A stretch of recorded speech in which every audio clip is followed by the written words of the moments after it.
अपनी job boring लगती है? क्या आपको लगता है कि आप उसमें फंस गए हैं और किसी और जगह ज्यादा बेटर परफॉर्म कर सकते हैं? तो इस समरी में हम जानेंगे कि आप जहां और जिस सिचुएशन में भी है वहां खुशी और सेटिस्फैक्शन दोनों ढूंढ सकते हैं। Hello friends, welcome back to my channel. आज हम आपके लिए लेकर आए हैं स्किल इज किल इज की book summary up your game by Ronnie Screwvala. आइए चैप्टर्स की तरफ बढ़ते हैं। दो टाइप की स्किल होती है जिसमें हार्ड स्किल और सॉफ्ट स्किल होता है। हार्ड स्किल का मतलब है कॉमन फील्ड वाले नॉलेज और स्किल्स जिनके बारे में हम जानते हैं, जैसे programming, business management, accounting. Soft skill उन एबिलिटीज और क्वालिटीज को दिखाते हैं जो लोगों के अंदर होती है।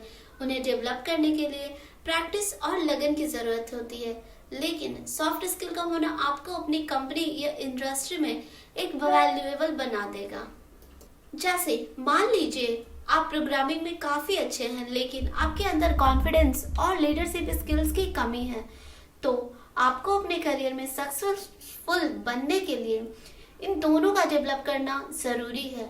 अब प्रॉब्लम ये है कि ये सब स्कूल में हमें मैथ, साइंस जैसे सब्जेक्ट पढ़ाए जाते हैं, लेकिन वह हमें कभी भी interview, emotion intelligence, effective communication वगैरह कुछ नहीं सिखाते हैं। इस बुक में हम इसी सॉफ्ट स्किल्स के बारे में सीखेंगे। समझते हैं strive to be a storyteller. किसी प्रेजेंटेशन, पीच या बातचीत को शुरू करने का बेस्ट तरीका है इन 5 शब्दों का इस्तेमाल करना। मैं आपको एक स्टोरी सुनाती हूँ। अच्छी स्टोरी हर किसी को पसंद आती है। ये हमें दूसरों के बारे में और जानने और कनेक्शन बनाने का मौका देती है। एक अच्छी स्टोरी आपका ध्यान खींचती है कि एक रिएक्शन की शुरुआत करती है और लोगों को याद भी रखती है। एक अच्छी स्टोरी कल्चरल और भाषाओं की सीमा को भी तोड़ने में मदद करती है। जैसे आकाश और करण एक हेल्थ केयर कंपनी में डेटा साइंस की पोजीशन के लिए अप्लाई करते हैं। दोनों की सेम सिचुएशन और काम का सेम बैकग्राउंड है। दोनों से इंटरव्यू के दौरान पूछा जाता है, प्लीज अपने बारे में कुछ बताइए, हम आपको क्यों हायर करें। आकाश ने वही किया जो ज्यादातर एप्लीकेशन करते हैं। उसने अपनी वही रिपीट किया जो उसको रिज्यूमे में लिखा हुआ था। वो हर जॉब की डिटेल रिपीट करते हुए बोलता रहा। इंटरव्यू लेने वाली इतनी बोर हो गई कि उसे ऑलमोस्ट नींद आ गई थी। जबकि करण का अप्रोच अलग था। उसने कहा, मुझे पता है कि आप मेरे रिज्यूमे पढ़ चुके हैं और मेरे बैकग्राउंड के बारे में जानते हैं, लेकिन टीनेज से मेरा इंटरेस्ट हेल्थ केयर और डेटा साइंस में रहा है। एक बार मेरी माँ बीमार हो गई थी और उन्हें हॉस्पिटल ले जाने की नौबत आ गई थी क्योंकि किसी कारण वजह से। यहाँ करण ने ये स्टोरी सुनाई कि कैसे उसकी माँ की हेल्थ इमरजेंसी से बचा जा सकता था अगर उस हॉस्पिटल के पास उसकी माँ की सिम्टम्स का डिजिटल रिकॉर्ड कॉपिंग प्रिडिक्टिव मॉडल होता। तो उसने ये कहते हुए अपनी स्टोरी खत्म की। इसलिए इस एक्सपीरियंस ने मेरे अंदर डेटा साइंस और लोगों की जान बचाने के प्रति मेरे अंदर के एक पैशंस को जगा दिया। तो क्या लगता है आपको किसे हायर किया जाएगा? बेशक करण को, क्योंकि उसकी स्टोरी ने उसे भीड़ से अलग खड़ा कर दिया और अच्छा इंप्रेशन जमाने में मदद की। हम में से ज्यादातर लोग सोचते हैं कि स्टोरी टेलिंग यानी कहानी सुनाने का टैलेंट बस गिने चुने लोगों में होता है, लेकिन ये सच बिल्कुल नहीं है। कोई भी ये स्किल सीख सकता है। प्रोफेशनल टर्म्स में बोले तो कहानी सुनाने का मतलब है किसी आइडियाज को अपने दूसरों के एक्सपीरियंस से कनेक्ट करके समझाने की काबिलियत। आपको शायद इस बात का एहसास ना हो, लेकिन आप भी एक स्टोरी टेलर ही हैं। आप डेली दूसरों को स्टोरी सुनाते हैं। जैसे आपके पार्टनर आपसे कहता है कि कैसा रहा तुम्हारा दिन, तो आप समझाते हुए उन्हें बताते हैं कि कैसे रहा। तो भला इस हुनर को अपने जॉब में क्यों ना यूज किया जाए। स्टोरी टेलिंग लोगों की बताती है कि आप कितने ईमानदार और इंटेलिजेंट और इंटरेस्टिंग हैं। ये आपको एक ही आइडिया पर जोर देने में हेल्प करता है। जैसे आप कह सकते हैं कि हम अभी जिस बारे में डिस्कस कर रहे हैं मुझे यह याद आया। अपनी हर बात को कहानी में बदलने की जरूरत नहीं है। जो कुछ भी आप कहें, सिर्फ कुछ खास मौकों के दौरान कहानी सुनाएं ताकि उसका असर गहरा हो। बुरी खबर देने के लिए कहानी का इस्तेमाल बिल्कुल ना करें। मुश्किल समय के दौरान आपको फर्म और क्लियर रहना चाहिए और कम बोलना चाहिए। अपनी स्टोरी को छोटा, सिंपल रखें। इसके लिए 2 मिनट काफी होंगे। अगर आपकी स्टोरी इससे लंबी हुई तो लोगों का इंटरेस्ट खत्म हो जाएगा, वो आपके मैसेज को लेकर कंफ्यूज हो जाएंगे। एक स्टोरी का गोल होता है किसी कॉम्प्लेक्स आइडियाज को सिंपल बनाना या जो लेसन आप समझाना चाहते हैं उस पर जोर देना। जब ये शॉर्ट और क्लियर होगा तभी लोग आपका पॉइंट समझ पाएंगे। जैसे रॉनी स्क्रूवाला और उनकी टीम कई दिनों तक एक एग्जीक्यूशन को प्लान करने में लगी हुई थी। वो लोग घंटों तक बहस करने के बाद भी किसी नतीजे पर नहीं पहुंचे थे। रॉनी फाइनल डिसीजन लेना चाहते थे क्योंकि वो चाहते थे कि उनकी टीम ये मिलकर करे। उन्होंने उन्हें एक स्टोरी सुनाई। ये कहानी बचपन में उन्हें स्विमिंग सीखने के बारे में थी। उनके इंस्ट्रक्टर ने अपनी पूरी कोशिश की पर रॉनी स्विमिंग करने की हिम्मत नहीं जुटा पाया। फिर अचानक रॉनी के पिता ने उन्हें उठाया और पूल के गहरे साइड पर फेंक दिया। उनके पास कोई फ्लोटर्स वगैरह कुछ भी नहीं था। रॉनी ने अपना हाथ पैर मारना शुरू कर दिया और पानी में ऊपर नीचे जाने लगे। वो बेहद डरे हुए थे लेकिन किसी तरह वो फर्श पर आए और तैरने लगे। रॉनी के पिता ये देखकर बहुत खुश हो गए। रॉनी ने अपनी टीम को कहा, जिंदगी में कुछ ऐसी ही होती है, कभी कभी आपको बस एक जंप मारने की जरूरत होती है। स्किल्स लो, उस काम को कर जाओ। उनकी स्टोरी शॉर्ट और बिल्कुल ही क्लियर थी जो लोगों को इजीली याद रह जाती। इसमें ड्रामा, ह्यूमर और मन छूने वाली बात थी। एक अच्छा स्टोरी टेलर होने के लिए आपको बढ़ा चढ़ाकर बताने या झूठ बोलने की जरूरत बिल्कुल नहीं है। लोगों को पता चल जाएगा कि आप झूठ बोल रहे हैं या सच। अपनी स्टोरी में कोई एक्साइटिंग डिटेल ऐड मत करो। अगर आप सेम स्टोरी को अलग डिटेल्स के साथ सुनाएंगे तो लोगों को निराशा होगी। इसलिए सिर्फ अपने असली एक्सपीरियंस को शेयर करो। इससे लोगों को यकीन हो जाएगा कि आप सच्चे और भरोसेमंद हो। आप रातों रात एक अच्छा स्टोरी टेलर नहीं बन सकते। इसके लिए आपको लगातार प्रैक्टिस करना और अपने स्किल्स को इम्प्रूव करने की जरूरत है। आजकल टॉप कंपनियां कहानी बताने और अपने लीडरशिप ट्रेनिंग का एक इम्पॉर्टेंट हिस्सा बना रही है। ऐसा इसलिए क्योंकि कहानियां बहुत इफेक्टिव होती है, खासकर जब किसी बड़े ग्रुप के साथ बात की जा रही हो। अगर अपनी कंपनी में इस टाइप की ट्रेनिंग ना भी हो तो भी आप इसे खुद से सीख सकते हैं।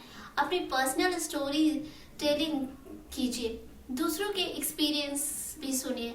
आप अपने बच्चों को स्टोरी सुना सकते हैं। इससे आपको उन्हें फीडबैक मिलेगा कि आप बोर हो रहे हैं या फिर इंटरेस्टिंग कहानी सुना रहे हैं। आप टेड टॉक देखकर इसे सीख सकते हैं। टेड टॉक सिर्फ 10 से 18 मिनट का होता है लेकिन आप देख सकते हैं कि वो कितना इफेक्टिव होता है। आमतौर पर बेस्ट स्पीकर्स अपने आइडियाज को एक्सप्लेन करने के लिए स्टोरी का इस्तेमाल करते हैं। मेन पॉइंट पर फोकस करने के लिए स्टोरीज यूज करते हैं। उन्हें ऑब्जर्व कीजिए और अपनी स्टोरी टेलिंग की स्किल्स को इम्प्रूव कीजिए प्रैक्टिस के साथ। इस चैप्टर में हम समझेंगे ऑल शाइन नो वाइन। अपने टीनेज में हमें एहसास होता है कि अगर हमें लाइफ में कुछ बनना है उसके लिए हमें खुद कुछ अच्छा करना होगा। कोई और हमारे लिए कुछ नहीं कर सकता। अपने पेरेंट्स, टीचर या एम्प्लॉयज पर डिपेंडेंट नहीं रह सकते हैं कि वे हमें जॉब देंगे या हमारा करियर बनाएंगे। इसी का नाम जिंदगी है। जो हमें चाहिए उसके लिए हमें खुद ही कड़ी मेहनत करनी होगी। जब हम कॉलेज करके पहली बार अपनी जॉब करते हैं तो फिर से हमें याद दिलाया जाता है कि सब कुछ हम पर डिपेंड करता है। हमें कुछ भी यूं ही नहीं मिलने वाला। अगर अपने करियर में आगे बढ़ना चाहते हैं, ज्यादा सैलरी चाहते हैं तो हमें अपने स्किल्स को डेवलप करना ही होगा। हमें अपना इरादा पक्का रखना होगा। कोई भी आपसे ये उम्मीद नहीं करता कि आप सब कुछ अकेले कर ले। हेल्प मांगने में कोई बुराई नहीं है। इसलिए किसी भी कंपनी के लिए टीम वर्क इम्पोर्टेंट होता है। लेकिन अगर काम थोड़ा स्ट्रेसफुल हो जाए तो आपको दूसरों को ब्लेम करना या शिकायत नहीं करना चाहिए। आपके बॉस और स्किल्स को आपसे उम्मीदें होती हैं और वो आप पर भरोसा करते हैं।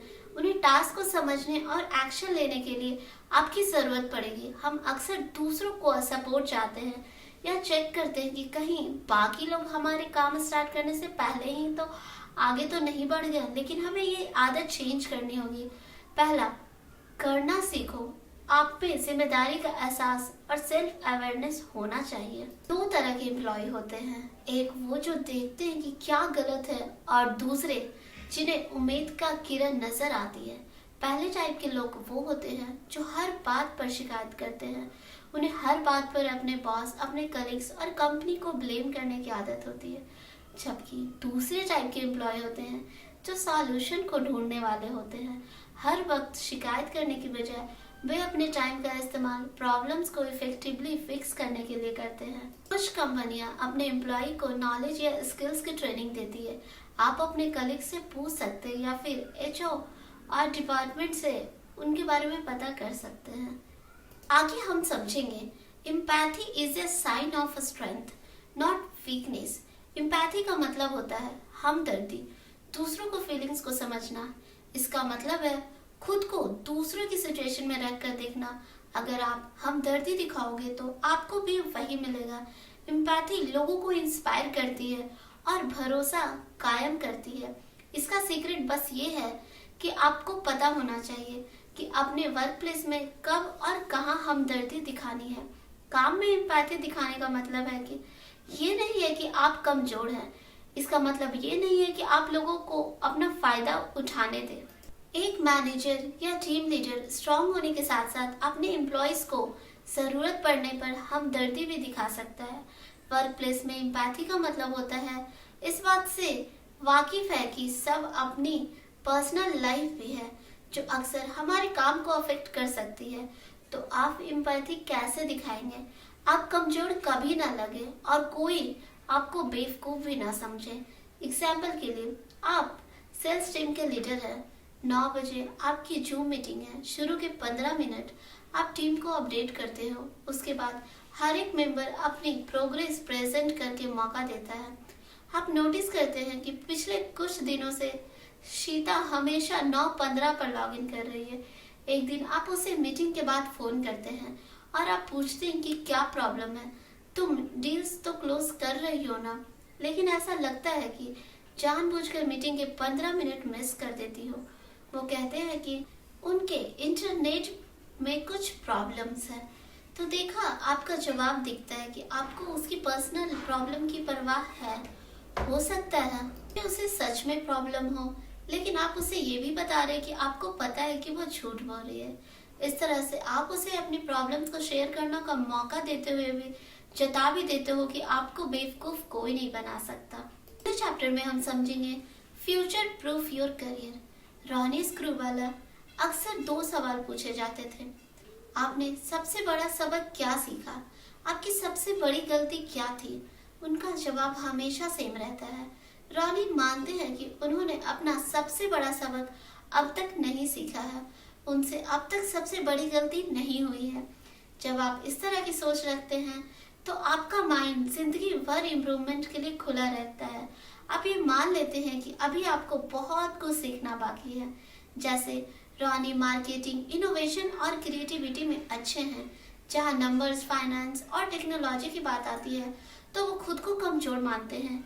यही वजह है कि वो इन टॉपिक्स पर और ज्यादा स्टडी करने की कोशिश करते रहते हैं। हमेशा सीखते रहने का मतलब है अपने स्किल्स को अपग्रेड करते रहना और अपनी इंडस्ट्री में टिके रहने के लिए लेटेस्ट टेक्नोलॉजी की नॉलेज रखना हो सकता है। आप अपने करेंट फील्ड में एक्सपर्ट बनना चाहते होंगे या अलग जॉब में कुछ और सीखना चाहते होंगे और फिर अपनी नॉलेज को बढ़ाना चाहते होंगे। अपने करियर को फ्यूचर प्रूफ करने का मतलब है उसे अनसर्टेनिटी से बचाना। इसका एक ही तरीका है, आप जीवन भर के लिए लर्नर बन जाओ। जल्दी आपको एहसास होगा कि आप इस टास्क के लिए बेस्ट नहीं हो सकता है आपकी कंपनी में नई टेक्नोलॉजी या टैलेंट पहुंच चुका है। अपने स्किल्स को अपग्रेड करने के लिए किसी क्राइसिस या अपने सीनियर्स के फीडबैक का इंतजार बिल्कुल मत करो।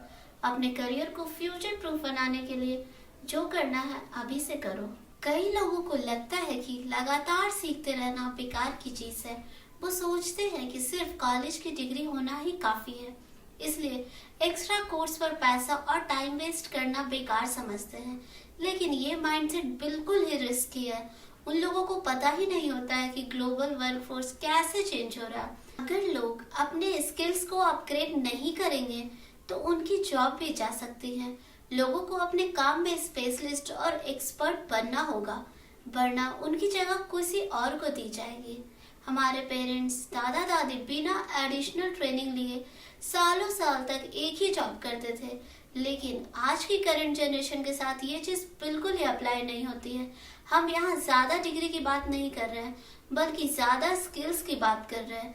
याद रखें जॉब से निकाले जाने की कीमत उस टाइम और पैसे के मुकाबले कई ज्यादा होगी जो आप खुद को अपग्रेड करने के लिए लगाएंगे। इसलिए हमेशा अपने फील्ड में नए स्किल सीखने के मौके ढूंढते रहिए। जैसे आप एक डिजिटल मार्केटर हो तो आपका फोकस फेसबुक, इंस्टाग्राम या सोशल मीडिया पर होना चाहिए। आप इंस्टाग्राम और यूट्यूब से सीखकर अपने स्किल्स को बढ़ा सकते हैं। इस तरह आप हॉरिजॉन्टली ग्रो कर रहे होंगे। आप डीप लर्निंग भी अप्लाई कर सकते हैं। सिर्फ बुक पढ़ना, वीडियोस देखना काफी नहीं है। आप एक्सपीरियंस और स्किल्स एक्सपर्ट से ऑनलाइन ट्रेनिंग भी ले सकते हैं। मान लीजिए 2 एम्प्लॉय है ए बी। एम्प्लॉय ए के पास 3 कोर स्किल्स है जबकि एम्प्लॉय बी के पास 6। दोनों टैलेंटेड हैं लेकिन एम्प्लॉय बी कंपनी के लिए ज्यादा वैल्यूएबल है क्योंकि उसने ज्यादा टाइम और एफर्ट देकर ज्यादा स्किल सीखे हैं। बहुत से लोगों को अपनी जॉब बोरिंग लगती है या वो खुद को फंसा हुआ महसूस करते हैं। उन्हें नहीं लगता कि उनका कंपनी या उनके कस्टमर्स को कोई वैल्यू प्रोवाइड कर रहा है। ऐसा शायद इसलिए होता है क्योंकि वो डेली सेम चीज रिपोर्ट करते हैं और उन्हें अपने काम में चैलेंजेस फील करने का मौका ही नहीं मिला है। इसका एक अच्छा सॉल्यूशन है किसी और डिपार्टमेंट में ट्रांसफर करना ताकि नए टीम मेंबर्स के साथ नए नए स्किल सीखने का मौका मिले। इसका दूसरा सॉल्यूशन है अपने बॉस से पूछो, आप अपनी चॉइस के किसी नए प्रोजेक्ट पर काम कर सकते हैं। वो भी मना कर दे तो कम से कम आपको ये तो लगेगा कि आपने नई जिम्मेदारी लेने के लिए पहल तो की। और स्किल्स के सोर्स ढूंढते रहिए। जीवन भर सीखने का जज्बा रखो। अगले चैप्टर में हम समझेंगे from clash to connections. Life और वर्क में बहस या झगड़े को अवॉइड नहीं किया जा सकता है। रिश्ते तभी तक बरकरार रहेंगे जब लोग कॉम्प्रोमाइज यानी समझौता करना सीखेंगे और एक दूसरे की रिस्पेक्ट करेंगे। एक ऑर्गेनाइजेशन में इतने तरह के लोग होते हैं तो जाहिर सी बात है उनमें से कुछ आपस में बिना वजह टकराएंगे भी। अगर आपका अपने बॉस या कलीग से झगड़ा हो गया हो तो ऐसी स्थिति में आपको क्या करना चाहिए? आप बिल्कुल शांत हो जाइए। जो आपने कहा या किया हो उस पर विचार करो। क्या आपका टोन खराब था? क्या आपने गलत शब्दों का इस्तेमाल किया? क्या आप अपनी उम्मीद या इंस्ट्रक्शन को लेकर क्लियर नहीं थे? ऐसे एरियाज को पहचानो जहां आप अपने अप्रोच को इम्प्रूव कर सकते हैं। अपनी गलतियां को अपनी जिम्मेदारी लो। जिन्हें आपने हर्ट किया है उनसे माफी मांगो और फाइनली बीते बातों को भूलकर आगे बढ़ो। कोई भी इंसान परफेक्ट नहीं होता है। हम सबकी लाइफ में कुछ दिन बुरे या कुछ दिन अच्छे होते ही हैं। आई एम सॉरी कहना बहुत पावरफुल चीज है, खास तौर पर तब जब आप उसे ईमानदारी से कहते हैं। आपका माफी मांगना ये दिखाता है कि आप कितने हम्बल और कितने अच्छे टीम प्लेयर हैं। ये दिखाता है कि आपके साथ काम करना इजी है और आप अपने टीम को सक्सेसफुल बनाना चाहते हैं। इसी तरह से जब लोग आपसे माफी मांगते हैं तो आप उन्हें माफ कर दो और बातों को भूलकर आगे बढ़ो। जो हुआ सो हुआ। याद रखें, काइंडनेस लाइफ में बहुत काम आती है। चाहे आप अपने बॉस को कितना भी नापसंद करते हो, उन्हें अपने टीम में अच्छे लोगों की हमेशा जरूरत रहेगी। नए लोगों को हायर और ट्रेन करने में टाइम और पैसा दोनों लगता है और ये भी पॉसिबल है कि नए एम्प्लॉय कंपनी के कल्चर में फिट भी ना हो पाए। इसलिए एक रिस्ट्रिक्ट गर्म मिजाज बॉस बनने का आइडिया जो डेली लोगों को जॉब से फायर करता हो रियल लाइफ में काम नहीं करता है।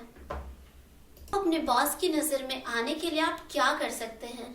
आप उनके साथ एक अच्छा रिलेशनशिप कैसे बना सकते हैं? यहाँ हम एक सीक्रेट बताते हैं। किसी भी बॉस को एडवाइस देना बहुत पसंद होता है। वो अपने नॉलेज को शेयर करना पसंद करते हैं, खास तौर पर जब आप उन्हें ठीक से अप्रोच करते हैं। हम बताते हैं कि ये कैसे कहना है। सर, मुझे एक चीज के बारे में आपकी एडवाइस चाहिए थे। इसके बाद आप अपनी प्रॉब्लम्स उनके सामने क्लियरली रखिए, फिर बात को ऐसे खत्म कीजिए। मैंने नोटिस किया है कि आप कैसे लोगों को हेल्प करते हैं। मैं ये देख रहा था कि आप इस बारे में मुझसे भी कुछ एडवाइस दे पाएंगे। बस इतना कहकर चुप हो जाओ और अपने बॉस को सोचने का टाइम दो। अप्रोच वहाँ भी काम करता है जब आपने अपने काम में कोई डेडलाइन या टारगेट मिस कर दिया हो। आप अपने बॉस को बोल सकते हैं कि मैं इस महीने अपना टारगेट पूरा नहीं कर पाया, मुझे लगता है कि मेरे सामने ये दो सबसे बड़े चैलेंजेस थे। इसके बाद उन चैलेंजेस को एक्सप्लेन करो और अपनी बात कुछ इस तरह से खत्म करो। मुझे आपकी एडवाइस की ज़रूरत है कि इन मुद्दों को मैं कैसे सुलझाऊं ताकि दोबारा ये मिस्टेक बिल्कुल ना हो। चलिए ओवरऑल हम समझते हैं कि हमने इस बुक से क्या सीखा। सबसे पहले आपने एक स्टोरी टेलर बनने के बारे में जाना कि पॉइंट्स पर जोर देने और कॉम्प्लेक्स आइडियाज को सिंपल बनाने के लिए आपको स्टोरीज यूज करनी होगी।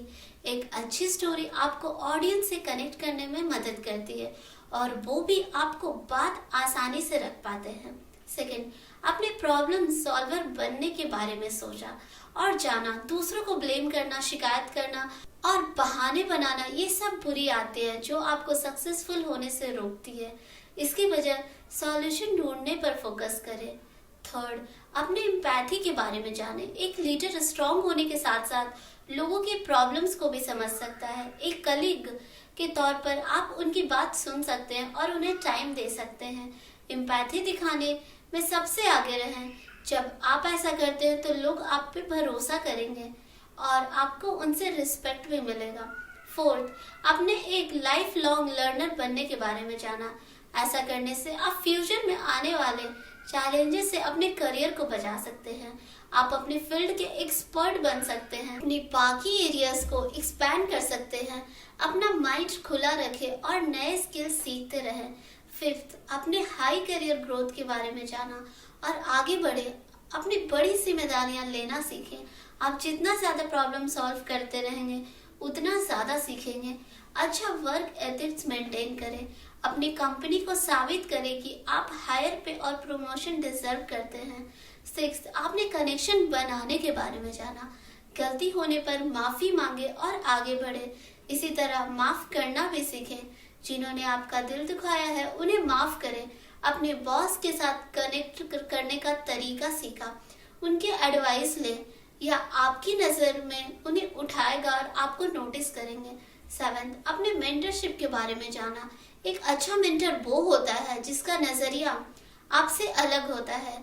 ये जरूरी नहीं है कि वो आपसे उम्र में बड़े हो या सेम फील्ड में भी हो सकते हैं। अच्छे मेंटर आपको सोचने और खुद डिसीजन लेने के चैलेंज करते हैं। दुनिया में आज जितने भी एक्स्ट्राऑर्डिनरी लोग हुए हैं उन्हें पहले अजीब और पागल कहा गया था, लेकिन धीरे धीरे और लोगों ने उन्हें ज्वाइन किया, उन्हें फॉलो करने लगे। जब ये भीड़ बढ़ती गई तो वो इंसान जिससे ये सब स्टार्ट किया था पागल से विजनरी में बदल गया। आपको भी वही इंसान बनना है, चाहे इसके लिए कुछ भी करना पड़े। सही वक्त आ गया है, वो भी अभी से। तैयार करो, प्लान करो, कमिटेड बनो, अपने माइंड को खुला रखो, सैक्रिफाइस करने के लिए भी तैयार रखो, अपना इरादा पक्का रखो। आपको हर हाल में सक्सेसफुल बनना है और सबसे इम्पोर्टेंट बात, अपनी लाइफ लॉन्ग सीखने की जर्नी को हंसते मुस्कुराते हुए एंजॉय करो। Thank you so much for listening.